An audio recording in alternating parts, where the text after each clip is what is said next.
আসসালামু আলাইকুম। Painless YouTube চ্যানেলের পক্ষ থেকে আপনাকে জানাই স্বাগতম। এই এইচটিএমএল সিরিজের আরো একটি নতুন ভিডিও নিয়ে হাজির হলাম আপনাদের সামনে।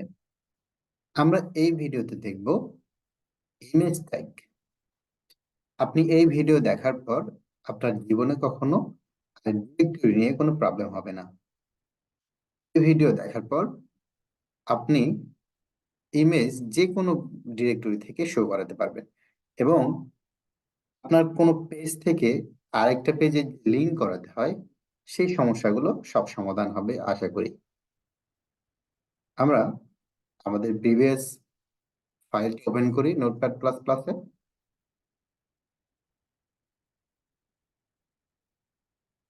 প্রিভিয়াস যা কন্ট্রোল ছিল সব বাদ দিয়ে দেই।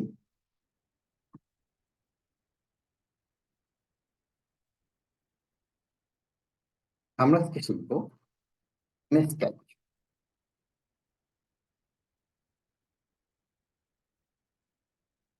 ইমেজ ট্যাগ আমাদের ফাইলটা কোনো একটা ব্রাউজারে ওপেন করি। আমরা আজকে শিখবো ইমেজ ট্যাগ। এই জন্য আমরা একটা ইমেজ ডাউনলোড করে নেই। এখানে লিখুন ফ্লোয়ার,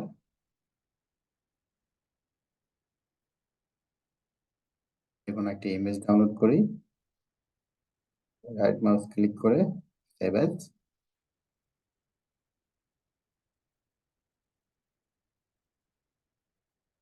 আমাদের এইচটিএমএল টিউটোরিয়াল ফর বিগিনার্স, এখানে ইমেজটা ডাউনলোড আমরা এখানে নাম চেঞ্জ করে দিই আমাদের ফ্লোয়ার।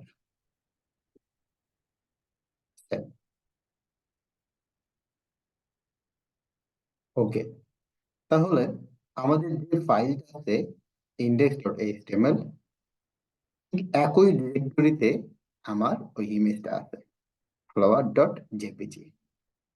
এখন আমি যদি এই ইমেজটাকে ব্রাউজারে শো করাতে যাই তাহলে আমরা কিভাবে শো করব? চলুন দেখি।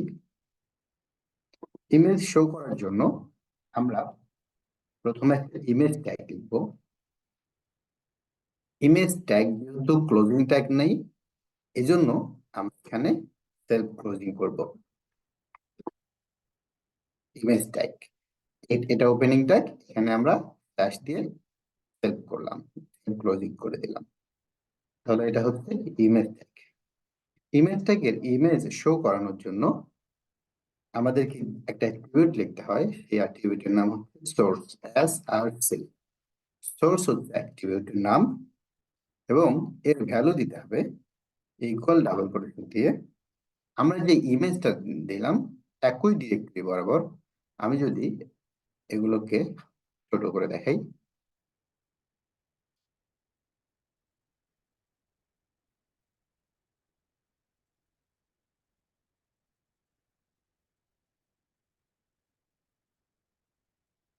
ওকে,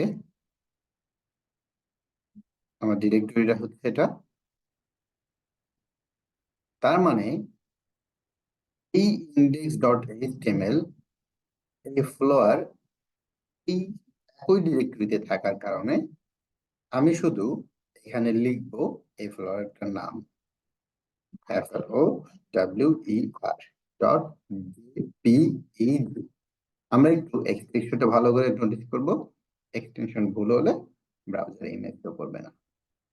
আমি এটা সেভ দিয়ে পেজ রিফ্রেশ করলে আমরা আমাদের ইমেজটা দেখতে পারবো। তাহলে এখানে ইমেজ শো করতেছে। যদি আমরা এক্সটেনশন ভুল দিতাম তখন কি হতো? এক্সটেনশন ভুল দেই, ডট জেপিইজি ছিল, আমরা জেপিজি করে দিলাম, দিয়ে সেভ করলাম। এখন ব্রাউজার রিফ্রেশ করলে পাবে না, কারণ এটা তো এক্স্যাক্টলি ইমেজ নামে কোনো ইমেজ নাই। সেই জন্য আমরা এক্সাক্ট ইমেজের নাম কি এবং এক্সটেনশন কি সেটা ভালো করে নোট করব। দিয়ে রিফ্রেশ করলে ইমেজটা শো করতেছে।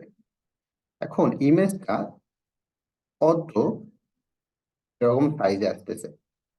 আপনি যদি সাইজ করতে চান, আপনার নির্দিষ্ট সাইজে দিতে চান, নির্দিষ্ট হাইট এবং উইডথ দিতে চান, তাহলে আপনি এখানে লিখবেন অ্যাট্রিবিউট নাম হচ্ছে উইথ লিখবেন ইকুয়াল কোটেশনের মধ্যে আপনি যে কোনো একটা সংখ্যা দিবেন, আপনার যত সংখ্যা হয়, আমি বললাম 250 পিক্সেল। হাইট উইথ দিলাম, দেন সেভ দিয়ে পেজ রিফ্রেশ করি, আমার ইমেজটা 250 পিক্সেল উইথে হয়ে গেছে। আমি যদি এখানে বলতাম 180 পিক্সেল, সেভ দিয়ে পেজ রিফ্রেশ করলে 180 পিক্সেল। হাইট আমি বলে দিতে পারি, আমি আমার হাইট কত দিতে পারি, ইকুয়াল কোটেশনের মধ্যে আমি বললাম হাইট হচ্ছে 90 পিক্সেল। সেভ দিয়ে পেজ রিফ্রেশ করলে হাইট 90 পিক্সেল। এখন যদি কোনো কারণে এখানে ইমেজ না থাকে, আমরা রং ইমেজ দিলাম, তার মানে আমাদের যে এক্সাক্ট যে ইমেজটা, সেই ইমেজটা এটা না। তো আমি যদি ভুল দেই তাহলে এখানে শো করে না, জাস্ট এমন শো করাচ্ছে, মানে একটা লোগো শো করাচ্ছে। তো এই জিনিসটা আসলে কি, যদি ইমেজ না থাকে তখন আমরা এটাকে একটা টেক্সট দিয়ে বোঝাইতে চাই এটা কি ছিল। তাহলে এটার জন্য আরেকটা অ্যাট্রিবিউট নাম হচ্ছে এ এল ইকুয়াল, আমি এখানে বললাম এটাতে আমার হলো একটা ফ্লোরের ইমেজ। এটা লিখে সেভ দেই, সেভ দিয়ে পেজ রিফ্রেশ করলে যদি ইমেজ না থাকে তাহলে আমার ওই জায়গায় বলতেছে এটা হচ্ছে একটা ফ্লোরের ইমেজ ছিল আসলে মূলত, কিন্তু এখন ওটা নাই। আর যদি এক্স্যাক্টলি আমার ইমেজটা থাকে তাহলে আমার ওই টেক্সটটা শো করবে না, ইমেজটা শো করবে। তাহলে আমরা এএলটি অল অ্যাট্রিবিউটে আমরা নাম দেই, যদি কখনো ইমেজ শো না করে কোনো কারণে, তখন দেখে ইউজার বুঝতে পারবে হ্যাঁ এটা একটা ফ্লোয়ারের ইমেজ ছিল। এখন এখানে ইমেজটা একই ডিরেক্টরিতে আছে, যার কারণে আমরা শুধু ইমেজের নাম লিখলাম। এখানে ইমেজটা যদি কোনো একটা ফোল্ডারে থাকতো, সাপোজ আমি এখানে একটা ফোল্ডার ক্রিয়েট করলাম, ফোল্ডারের নাম দিলাম ইমেজ, এই ইমেজটাকে এর মধ্যে দিয়ে দিলাম। তার মানে এখন কিন্তু আমার আর ব্রাউজারে ইমেজ শো করবে না, কারণ আমরা সোর্স দিয়েছি ফ্লাওয়ার ডট জেপিইজি। এই ডিরেক্টরিতে ইন্ডেক্স ডট এইচটিএমএল এর বরাবর ডিরেক্টরিতে কোনো ইমেজ নাই। ইমেজ না থাকার কারণে ইমেজটা শো করতেছে না। এই বরাবর সেম ডিরেক্টরিতে একটা ফোল্ডার আছে, জাস্ট ইমেজ ফোল্ডার, যার কারণে ইমেজ শো করবে না। আমরা একটু পেজ রিফ্রেশ করে দেখে আসি, তার মানে এখানে ইমেজ শো করতেছে না, কারণ আমাদের ডিরেকশন তো ভুল ভুল আছে। আমরা এখানে সোর্সে বলছি ফ্লোয়ার ডট জেপিজি, তো আমি যে ডিরেক্টরিতে আছি সেই ডিরেক্টরিতে ইমেজটা নাই। তাহলে ইমেজটা কোথায় আছে? ইমেজটা ফোল্ডারের ভিতরে আছে। ফোল্ডারের ভিতরে থাকে, তাহলে আমরা লিখবো ইমেজ আছে ফোল্ডারের ভিতরে, ফোল্ডারের নাম ইমেজ। ফোল্ডারের ভিতরে ঢোকার জন্য আমরা দিব একটা স্ল্যাশ। আমরা মাথায় রাখবো যখন কোনো ফোল্ডারের ভিতরে ঢুকবো তখন ওই ফোল্ডারের নাম দিয়ে স্ল্যাশ দিব। তাহলে ওই ফোল্ডারের এখন আমি ভিতরে ঢুকে গেলাম, এখানে চলে আসলাম। তাহলে এখন আমার ফোল্ডারের ভিতরে আমার কি আছে, ফ্লোয়ার ডট এপিই। সেভ দিয়ে যদি আমি পেজ রিফ্রেশ করি তাহলে এই ম্যাচটা শো করতেছে, কারণ আমি এখানে তো এক্সাক্ট লোকেশন বলছি যে আমার এক্সাক্ট লোকেশন ইমেজ ফোল্ডারের ভিতরে ইমেজটা আছে, সেই ইমেজটাই শো করাইতে হবে। এটাই শো করাইলাম।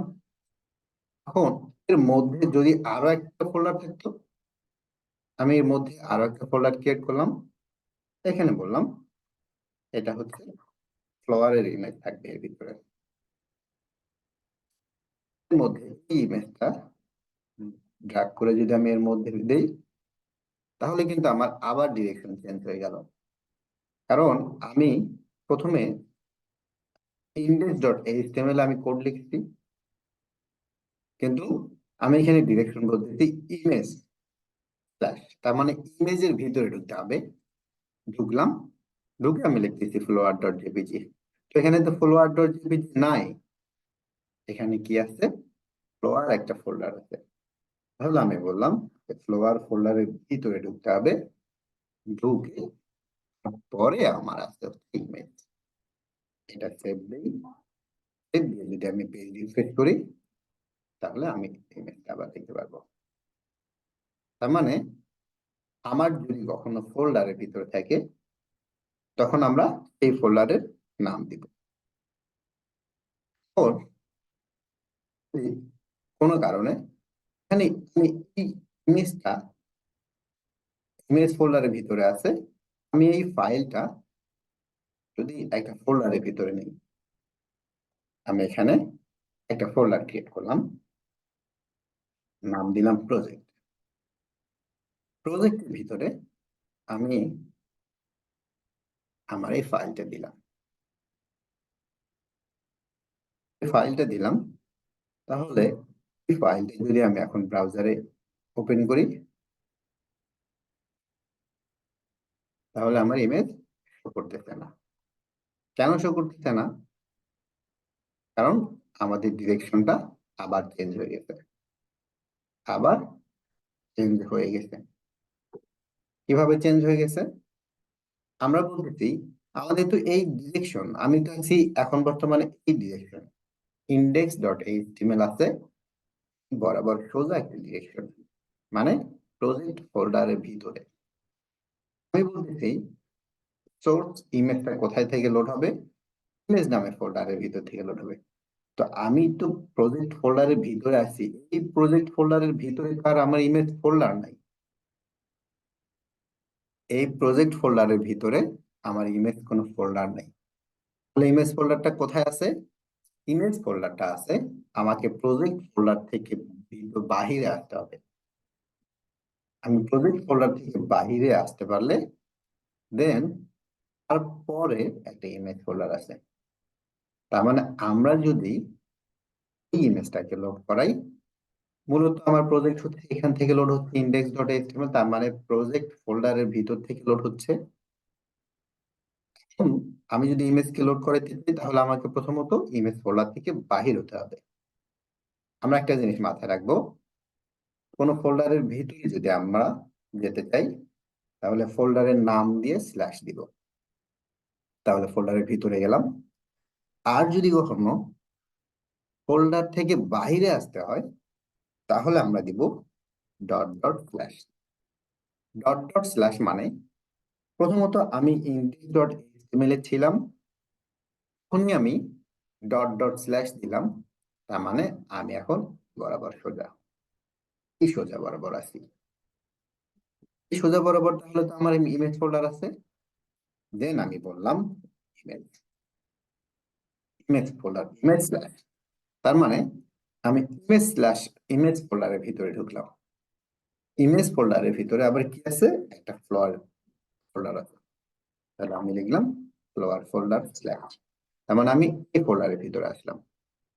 এখন আমি এক্সাক্ট ইমেজটা দেখতে পাচ্ছি। তাহলে ইমেজের নামটা লিখে দিই ফ্লোয়ার ডট পিইজি, দিয়ে সেভ দিই।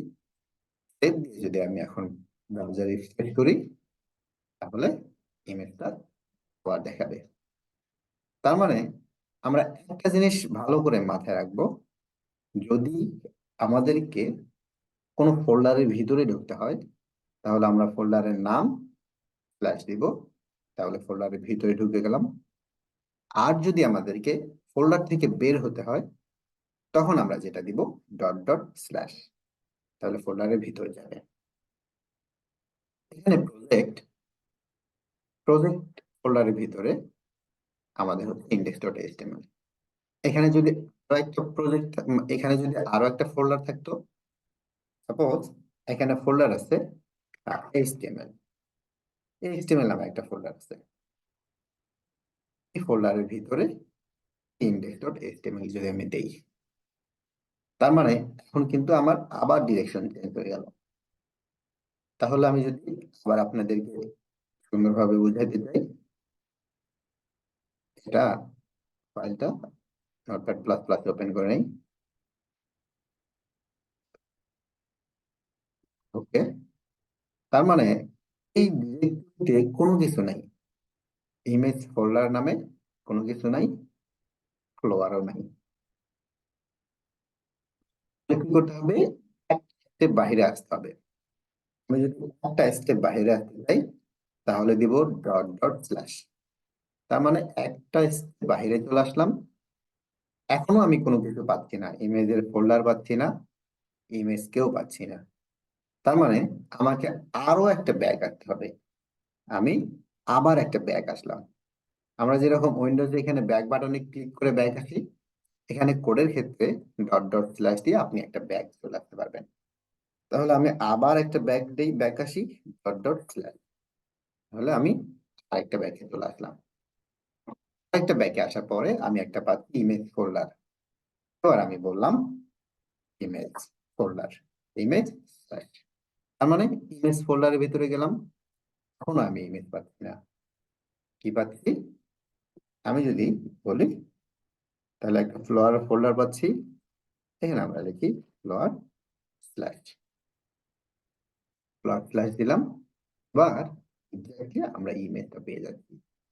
তাহলে ইমেজের নামটা আমরা লিখে দিই ফ্লোয়ার ডট জেপিইজি। পেজটা রিফ্রেশ করি, সেভ দিয়ে। এই ফাইলটা মূলত আগের আগের ফাইলটা, আমরা ইন্ডেক্স ফাইলটা যেটা থেকে ওপেন করছিলাম সেটা ছিল। তো এটা ক্লোজ করে আমরা নতুন করে ওপেন করি। নতুন করে আমরা আমাদের ফাইলটা ওপেন করি প্রজেক্টের মধ্যে, ইন্ডেক্স ডট এইচটিএমএল। এটা ওপেন করলে আমরা দেখতে পারবো আমাদের ইমেজটা লোড হচ্ছে। তার মানে আপনি যে কোনো ডিরেক্টরি থেকে ইমেজকে লোড করাতে পারবেন। ইমেজ যে কোনো ডিরেক্টরিতেই থাকুক না কেন, আমরা আমাদের রুলস মেনে চলবো। আমরা আগে দেখব আমাদের যে ইমেজ ফাইলটা যেখান থেকে পেজ লোড হচ্ছে সেই বরাবর ইমেজটা আছে কিনা। যদি সেই বরাবর ইমেজ না থাকে তাহলে কোথায় আছে? ওই বরাবর কি আমার ইমেজ ফোল্ডার আছে? যদি ইমেজ ফোল্ডার হয় তাহলে ইমেজ ফোল্ডারের ভিতরে ঢুকে যাবেন। আর যদি ইমেজ ফোল্ডার না থাকে, তার মানে ওখান থেকে যদি আমাকে আরো এক স্টেপ ব্যাক আসতে হয় তাহলে আপনারা দিবেন ডট ডট স্ল্যাশ। আরো এক স্টেপ ব্যাক আসতে হলে তাহলে আপনি আবার দিবেন ডট ডট স্ল্যাশ। এভাবে ব্যাক আসতেই থাকবেন ততক্ষণে আপনার ফোল্ডারের লোকেশনটা না আসছে। আশা করি বুঝতে পারছেন। এমন আরো ভিডিও পেতে আমাদের সাথেই থাকুন। আসসালামু আলাইকুম।